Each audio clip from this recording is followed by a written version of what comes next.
നമസ്കാരമുണ്ട് പ്രിയരെ. ഇന്ന് ഞാൻ പറയുന്ന കഥയിലേക്ക് എന്റെ എല്ലാ സുഹൃത്തുക്കളെയും ഹാർദവമായി സ്വാഗതം ചെയ്യുന്നു. കഥ ആരംഭിക്കാം. പടിഞ്ഞാറ് സൂര്യൻ അസ്തമിച്ചു കഴിഞ്ഞ് സമയം ത്രിസന്ധിയോടടുക്കുന്നു. എന്നത്തെയും പോലെ വീടിന്റെ തെക്കേ മുറിയുടെ ജനലിനരികിലുള്ള ആ പ്ലാസ്റ്റിക് വരിഞ്ഞ കസേരയിൽ വന്നിരിക്കുകയായിരുന്നു രഘു എന്ന ചെറുപ്പക്കാരൻ. 27 വയസ്സിന്റെ ആ ചുറുചുറുക്കും ഒറ്റയ്ക്കുള്ള ജീവിതവും അവന് വല്ലാത്ത മടുപ്പ് അനുഭവപ്പെട്ടു തുടങ്ങിയിരുന്നു. ഒറ്റ മകനായിരുന്ന അവന്റെ ചെറുപ്പത്തിൽ തന്നെ ഒരു കാർ ആക്സിഡന്റിൽ അവന് അവന്റെ അച്ഛനെയും അമ്മയെയും നഷ്ടപ്പെട്ടു. പിന്നെയുള്ള ജീവിതം തൊട്ടടുത്ത് തന്നെ താമസിക്കുന്ന അവന്റെ അപ്പച്ചിയുടെ കൂടെയായിരുന്നു. പഠിത്തമെല്ലാം കഴിഞ്ഞ് ഇപ്പോഴവൻ സ്വന്തമായി വയറിങ്ങിന്റെയും പ്ലംബിങ്ങിന്റെയും പണികൾ ചെയ്യുന്നു. അപ്പച്ചിയുടെ മക്കളുടെ വിവാഹമെല്ലാം കഴിഞ്ഞ് അവിടെ അംഗബലം കൂടിയപ്പോൾ അവൻ സ്വമേധയാ തന്റെ വീട്ടിലേക്ക് താമസം മാറ്റി. ഒറ്റയ്ക്കുള്ള ജീവിതം പലപ്പോഴും അവനെ ഈ ജനലിനരികിൽ എത്തിക്കാറുണ്ട്. അവന്റെ ലോകം ആ ജനലിൽ കൂടി കാണുന്ന കാഴ്ചകൾ പലതുമായിരുന്നു.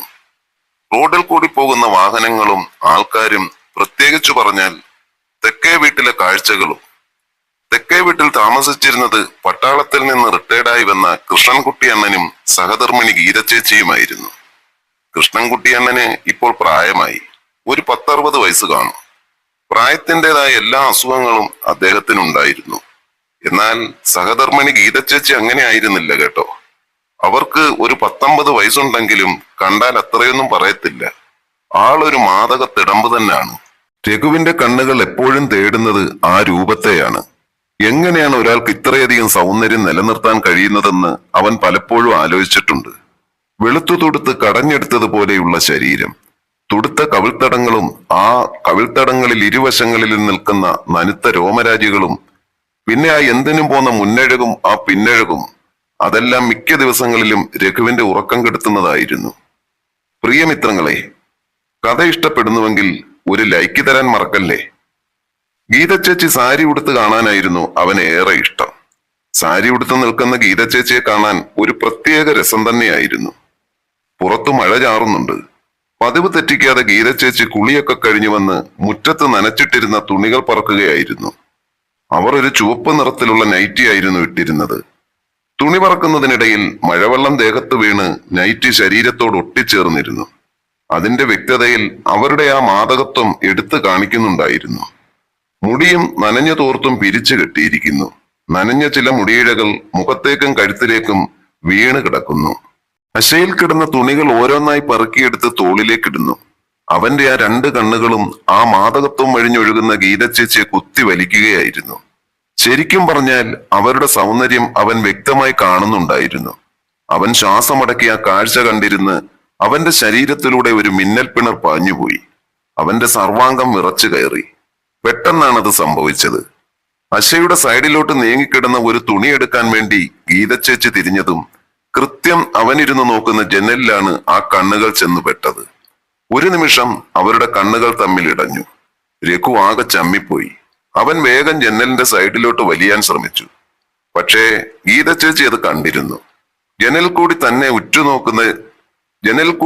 ഉറ്റുനോക്കുന്ന രഘുവിനെ കണ്ടപ്പോൾ അവർക്ക് ദേഷ്യമോ മറ്റോ തോന്നിയില്ല. ഒരു നേർത്ത പുഞ്ചിരിയാണ് അവരുടെ മുഖത്ത് പ്രത്യക്ഷപ്പെട്ടത്.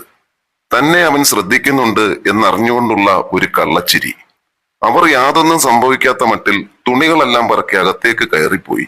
പക്ഷേ ഗീതച്ചേച്ചിയുടെ നോട്ടവും നേർത്ത പുഞ്ചിരിയും രഘുവിന്റെ മനസ്സിൽ ഒരു കൊടുങ്കാറ്റ് തന്നെ സൃഷ്ടിച്ചു. അതൊരു മൗനസമ്മതമായിരുന്നോ, അതോ തന്റെ വെറുമൊരു തോന്നലായിരുന്നോ? അവൻ ചിന്തിച്ചു. അവൻ പതിയെ കസേരയിൽ നിന്ന് എഴുന്നേറ്റ് തെക്കേ മുറിയിലൂടെ അങ്ങോട്ടും ഇങ്ങോട്ടും ഉലാത്തി. ഗീതച്ചേച്ചിയുടെ ആ രൂപം അവന്റെ മനസ്സിൽ നിന്ന് മായുന്നുണ്ടായിരുന്നില്ല. മഴവെള്ളം വീണ് നനഞ്ഞ നൈറ്റിയിൽ അവരുടെ ആ സൗന്ദര്യം അവന്റെ ശരീരമാകെ ചൂടുപിടിക്കാൻ തുടങ്ങി. കുറെ സമയം കഴിഞ്ഞു കാണും. അവരുടെ അടുക്കളയിലെ ലൈറ്റ് തെളിഞ്ഞു. അടുക്കള ജനലിലൂടെ അവരെ വീണ്ടും കാണാമായിരുന്നു.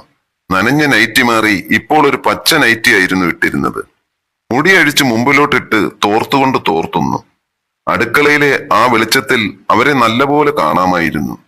അവൻ ജനലിലൂടെ അവരെ തന്നെ നോക്കി നിന്നു. ഗീതച്ചേച്ചി തല തുവർത്തിക്കഴിഞ്ഞ് തോർത്തു കൊണ്ടുപോയി വിരിച്ചിട്ട് അടുക്കളയിലെ ജോലികൾ മുഴുകിക്കൊണ്ടിരുന്നു. അപ്പോഴാണ് അകത്തു നിന്ന് കൃഷ്ണൻകുട്ടി അണ്ണന്റെ ചുമ കേട്ടത്. പക്ഷേ ആ ചുമയൊന്നും അവന്റെ ചിന്തകളെ തടയിടാൻ മാത്രം ശക്തമായിരുന്നില്ല. അവന്റെ മനസ്സ് നിറയെ ഗീതച്ചേച്ചിയുടെ രൂപം മാത്രമായിരുന്നു. എങ്ങനെയെങ്കിലും അവരോടൊന്ന് മുട്ടണം, ഒന്ന് അടുത്ത് ഇടപഴകണം, അതിനൊരവസരം ഒത്തുവരണേ എന്ന് അവൻ ആഗ്രഹിച്ചു. മഴ പൂർവാധികം ശക്തി പ്രാപിച്ചു. പുറത്ത് കുറ്റാക്കുറ്റിരുട്ടും. പക്ഷേ രഘുവിന്റെ മനസ്സിൽ ഗീതച്ചേച്ചി തെളിയിച്ച പ്രകാശത്തിന് ഒരു മങ്ങലുണ്ടായിരുന്നില്ല. അതൊരു തുടക്കമായിരുന്നു. മോഹങ്ങളുടെയും ആഗ്രഹങ്ങളുടെയും ഒരു പുതിയ തുടക്കം. മഴയുടെ ശബ്ദം മാത്രമായിരുന്നു ആ മുറിയിൽ നിറഞ്ഞു നിന്നത്. ജനലിൽ കൂടി ആ മഴയിലൂടെ ഗീതച്ചേച്ചിയുടെ അടുക്കളയിലേക്ക് നോക്കിയിരിക്കുമ്പോൾ സമയം പോകുന്നത് അറിയുന്നതേയില്ല. അവരുടെ ഓരോ ചലനങ്ങളും അവൻ മനസ്സിൽ ഒപ്പിയെടുക്കുന്നുണ്ടായിരുന്നു. അടുക്കളപ്പണിയുടെ ഇടയിൽ നെറ്റിയിലേക്ക് വീണ മുടിയിഴകൾ ഒതുക്കി വെക്കുന്നതും, സിങ്കിൽ കിടക്കുന്ന പാത്രങ്ങൾ കഴുകുമ്പോൾ വെള്ളത്തുള്ളികൾ തെറിച്ച് നൈറ്റിയിൽ നനവുണ്ടാക്കുന്നതുമെല്ലാം അവൻ ശ്രദ്ധിച്ചു നിന്നു. അവന്റെ ചിന്തകൾ കാട് കയറുകയായിരുന്നു. ഗീതച്ചേച്ചിയുടെ ആകർഷണം തുളുമ്പുന്ന ആ നോട്ടം, തേൻകിനിയുന്ന ചെഞ്ചുണ്ടുകൾ വിടർത്തിയുള്ള ആ ചിരി, അതവനെ വല്ലാതെ ഭ്രാന്ത് പിടിപ്പിച്ചു. ഒരു പുരുഷൻ അതീവ ശ്രദ്ധയോടെ നോക്കുന്നത് ഏതൊരു സ്ത്രീയും ഇഷ്ടപ്പെടില്ലെന്ന് അവൻ അറിയാമായിരുന്നു. പക്ഷേ ഗീതച്ചേച്ചിക്ക് തന്റെ നോട്ടം ഇഷ്ടപ്പെട്ടെന്ന് അവന് ഗീതച്ചേച്ചിയുടെ പ്രതികരണത്തിലൂടെ ഉറപ്പായി. പെട്ടെന്നാണ് കറണ്ട് പോയത്. മുറിയിലെ ലൈറ്റും അണഞ്ഞു. അകത്തും പുറത്തും കുറ്റാക്കൂരിരുട്ട്. മഴയുടെ ശബ്ദം കൂടിയതുപോലെ രഘുവിന് തോന്നി. അവൻ ഒരു നിമിഷം തരിച്ചു നിന്നുപോയി. പിന്നെ അവന്റെ കണ്ണുകൾ ജനൽ കൂടി തെക്കേ വീട്ടിലെ ഗീതച്ചേച്ചിയുടെ വീട്ടിലേക്ക് പാഞ്ഞു. അവിടെയും കണ്ണിൽ കുത്തുന്ന ഇരുട്ട്. കരണ്ട് മൊത്തത്തിൽ പോയതാണ്. എവിടെയെങ്കിലും മരമോ മറ്റോ ഒടിഞ്ഞ് ലൈന്റെ പുറത്ത് വീണിരിക്കും. അവന്റെ ഹൃദയമിടിപ്പിന്റെ വേഗത കൂടി. ഇതൊരു പറ്റിയ അവസരമാണ്. എന്തെങ്കിലും ഐഡിയ ഇറക്കിക്കൊണ്ട് ഗീതച്ചേച്ചിയുടെ വീട്ടിലേക്ക് ചെന്നാലോ? ഈ മഴയിലും തണുപ്പത്തും കൃഷ്ണൻകുട്ടിയണ്ണൻ ചിലപ്പോൾ അത്താഴം നേരത്തെ മേടിച്ചു തിന്നുകൊണ്ട് കയറി ചുരുളും. അവൻ ഓർത്തു, ഇതുപോലൊരവസരം ഇനി ചിലപ്പോൾ കിട്ടിയെന്ന് വരില്ല. അവൻ വേഗം ഷർട്ട് എടുത്തിട്ടുകൊണ്ട് മൊബൈലും കയ്യിലെടുത്ത് മുറി പുറത്തുനിന്ന് പൂട്ടി. എന്നിട്ട് അവൻ അല്പനേരം ചിന്തിച്ചു നിന്നു. എന്തോന്ന് പറഞ്ഞ് അങ്ങോട്ട് കയറി ചെല്ലും? ഒന്നാമത് രാത്രിയാണ്. കൂടാതെ കൃഷ്ണൻകുട്ടിയണ്ണൻ അവിടെങ്ങാനും ഇരിപ്പുണ്ടെങ്കിലോ? അവൻ ആലോചിച്ചിട്ടൊരു എത്തും പിടിയും കിട്ടുന്നില്ല. അവസാനം അവൻ ഒരു ഉപായം കണ്ടെത്തി. മെഴുകുതിരി ഇരിപ്പുണ്ടോ ചേച്ചി എന്നും ചോദിച്ചു ചെല്ലാം. അതൊരു നല്ല ഐഡിയ ആണെന്ന് രഘുവിന് തോന്നി. അവൻ പതിയെ പുറത്തേക്ക് ഇറങ്ങി. മഴത്തുള്ളികൾ അവന്റെ മുഖത്തേക്ക് അടിച്ചു കയറി. അവൻ വേഗം നടന്ന് ഗീതച്ചേച്ചിയുടെ ഗേറ്റിനടുത്ത് ചെന്നു. ഗേറ്റ് ചാരിയിട്ടേ ഉള്ളൂ. അവൻ അത് പതുക്കെ തുറന്നകത്തേക്ക് കയറി. മൊബൈലിന്റെ ഫ്ലാഷ് ലൈറ്റ് നനഞ്ഞു കിടന്ന മുറ്റത്തെ മണ്ണിൽ പരന്നൊഴുകി. അവന്റെ ഹൃദയം പെരുമ്പറ കണക്കെ താളമടിക്കാൻ തുടങ്ങി. എങ്ങനെ തുടങ്ങണം, എന്തു പറയണം എന്നൊന്നും അവന് യാതൊരു നിശ്ചയവുമില്ലായിരുന്നു. അവൻ വാതിൽപ്പടിക്ക് മുന്നിലെത്തി. വാതിൽ കുറ്റിയിട്ടിട്ടില്ല എന്ന് തോന്നുന്നു. പക്ഷേ അകത്തും വെളിച്ചമൊന്നും കാണാനില്ല. ഇനി മഴ കാരണം നേരത്തെ എങ്ങാനും കിടന്ന് ഉറങ്ങിയോ രണ്ടുപേരും? അവൻ അവിടെ തന്നെ നിന്ന് ചെവി വട്ടം പിടിച്ചു. അകത്ത് എന്തൊക്കെയോ പാത്രത്തിന്റെ ശബ്ദം കേൾക്കാം. ചേട്ടാ, ഇവിടെ ഇരുന്ന മെഴുകുതിരി കണ്ടോ? പെട്ടെന്ന് ഗീതച്ചേച്ചി അടുക്കളയിൽ നിന്ന് വിളിച്ചു ചോദിച്ചു. പക്ഷേ ആ ചോദ്യത്തിന് മറുപടി ഒന്നും ഉണ്ടായില്ല. അപ്പോഴവൻ ഒരു കാര്യം മനസ്സിലായി.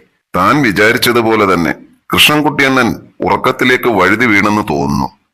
അവന്റെ ഉള്ളം കിളിർത്തു. ഇതാണ് പറ്റിയ സന്ദർഭം. അവൻ സർവ്വധൈര്യവും സംഭരിച്ച് ഗീതച്ചേച്ചിയെ വിളിച്ചു. അവന്റെ ശബ്ദം നേരിയ രീതിയിൽ പതറിയിരുന്നു. ഒരു നിമിഷം നിശബ്ദത. പിന്നെ അകത്തുനിന്ന് ഒരു രൂപം വാതിലിനടുത്തെത്തി. ഗീതച്ചേച്ചിയായിരുന്നു അത്. അവരുടെ കയ്യിൽ ഒരു ലൈറ്റർ തെളിഞ്ഞു നിൽപ്പുണ്ടായിരുന്നു. ആ വെളിച്ചത്തിൽ അവരുടെ മുഖം തെളിഞ്ഞു കാണാം. ആരാത്? രഘുവാണോടാ? എന്താ ഈ സമയത്ത്? ഗീതച്ചേച്ചി ചോദിച്ചു. ആ ലൈറ്ററിന്റെ നേരിയ പ്രകാശത്തിൽ അവരുടെ ആ മുഖം വല്ലാത്തൊരു ഭംഗിയുള്ളതായി അവന് തോന്നി. പേടിച്ചിട്ടായിരിക്കണം അവന്റെ കാലുകളിലെ മുട്ടുകൾ കൂട്ടിയിടിക്കുന്നുണ്ടായിരുന്നു. കരണ്ട് പോയപ്പോ അവിടെയെല്ലാം മെഴുകുതിരി നോക്കിയിട്ട് കാണുന്നില്ല ചേച്ചി. ഇനി ഈ കുറ്റാക്കുറ്റിരിട്ടത്ത് കടയിൽ വരെ പോണം.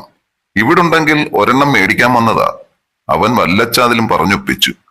അവന്റെ ആ പരിഭ്രമം കണ്ട് ഗീതച്ചേച്ചിയുടെ മുഖത്ത് ഒരു കള്ളച്ചിരി വിരിഞ്ഞോ എന്ന് അവനൊരു സംശയം. അയ്യോടാ മോനെ, ഇവിടെ മെഴുകുതിരി ഇരിപ്പുണ്ടായിരുന്നു. അത് എവിടാ ഇരിക്കുന്നതെന്ന് അറിയത്തില്ലടാ. ഇവിടെ എല്ലാം കിടന്ന് തപ്പിക്കൊണ്ടിരിക്കുക. കിട്ടിയാൽ ഒരെണ്ണം നിനക്ക് തരാം. നീ ബാ, മഴയത്ത് നിൽക്കാതെ അകത്തേക്ക് കയറി വാടാ. ബാ, നമുക്ക് ഇവിടൊക്കെ ഒന്ന് നോക്കാം.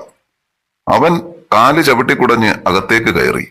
കുനിഞ്ഞു നിന്ന് കബോർഡിന്റെ അടിയിൽ മെഴുകുതിരി തപ്പുന്ന ഗീതച്ചേച്ചിയെ അവൻ ആ അരണ്ട വെളിച്ചത്തിലൊന്ന് നോക്കി.